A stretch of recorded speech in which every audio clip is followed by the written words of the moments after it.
Hey YouTubers, Rob Ainscough here. I'm doing a quick video here on adding a Koolance pump, their PMP-600 I believe it is, and it's a 24 volt pump, or actually you can operate in 24 volts or 12 volts or somewhere between. Koolance also have a controller, a pump controller, so you can use that to control the pump voltage. So the reason for this particular task is that I have quite a mess of tubing and my coolant. As it gets colder, when it starts getting down to around 37 degrees Fahrenheit, the gallons per minute flow starts to reduce significantly. So the thought process here was I would go ahead and increase the pump and the pump speed to bring the flow back up, in the hope that cooling would be improved. Let's just go over quickly the installation. I'll tell you the actual results at the end of the video. So here we have my PC. It's the monster, what would I call it? The Frankenstein PC. This is a control power on sequence over here.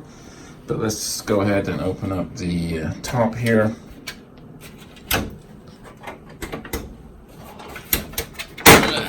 There we go.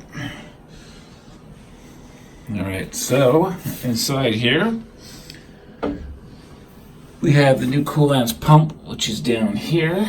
Let's see if I can get some light on it. There we go. Okay. That's the Koolance pump. It's if you can see the number on it, it's the 600 PMP-600 unit. It comes with cooling fans. It's actually a fairly small pump. It was replacing a thermal take unit I had. And over here is the Koolance pump controller. And there's actually a setting jumper on the side here. I don't know if you can see that. But that jumper is a 12 volt or 24 volt operation. So it comes default with 12 volts, so you need to move the jumper over to 24 volt. And here's the actual control knob here. It has a max and a min. And at the back here is the power. And my mess of cables. It does require 24 volt power. In my case, I have a third power supply, which is a 24 volt power supply output DC, which actually runs my Koolance chiller. So I leverage that power supply and use some of its output terminals for the controller here, so it can power the pump at 24 volts. So let's go ahead and turn it on. Over here is the sequence.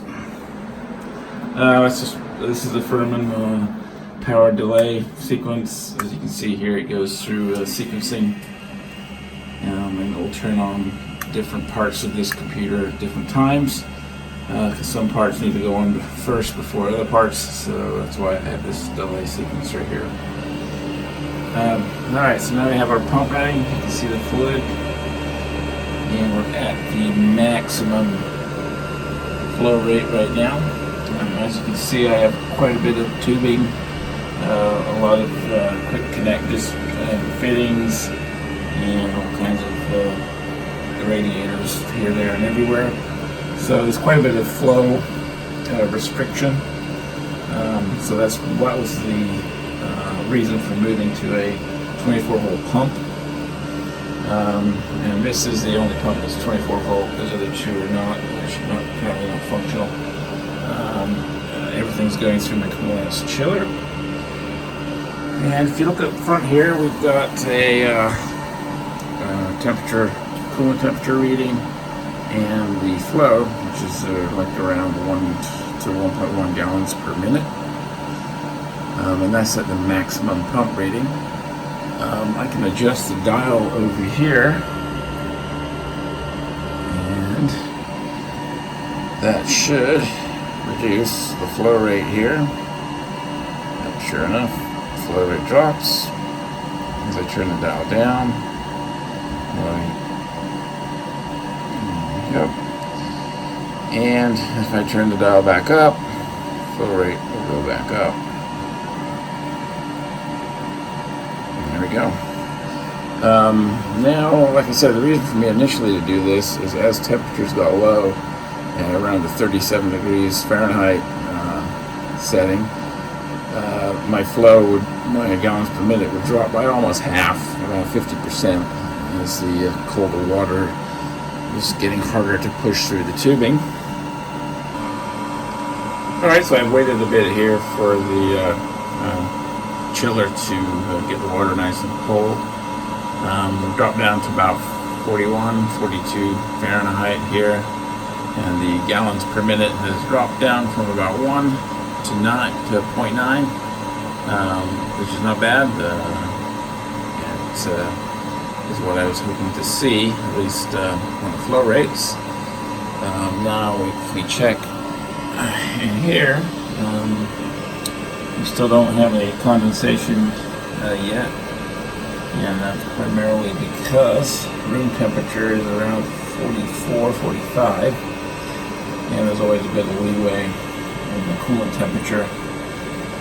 But I got to be careful because I'm getting close to the point where condensation might start to happen. And if you see over here, there's my this is my room dew point meter here, and we're at 44.8, and inside room temperature is about 68.9. So I don't want to go much below what I have here, which is 41 or 40 now. If I start getting too low, you will start to see condensation on these tubes here. They're pretty cold right now. They're not damp yet, so that's good. So that's the benefit of the pump. It keeps my flow rate high even when the cooling is low. The actual results are zero. This made absolutely no difference at all to the overall CPU temperatures, to the coolant temperatures. In fact, if the flow rate was slightly lower,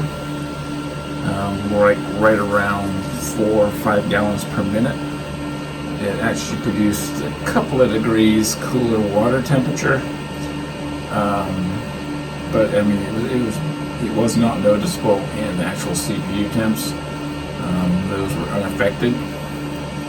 So my recommendation is I wouldn't upgrade to a 24-volt pump unless your gallons per minute was really low, like below 0.4. If you're like 0.3, 0.2, then you might want to consider going with a 24-volt pump if your pump isn't sufficient. Otherwise, I wouldn't do it. Kind of just a waste of money. This is an experiment. I don't want to call it a failed experiment, but it was an experiment that didn't really produce the results I hoped it would.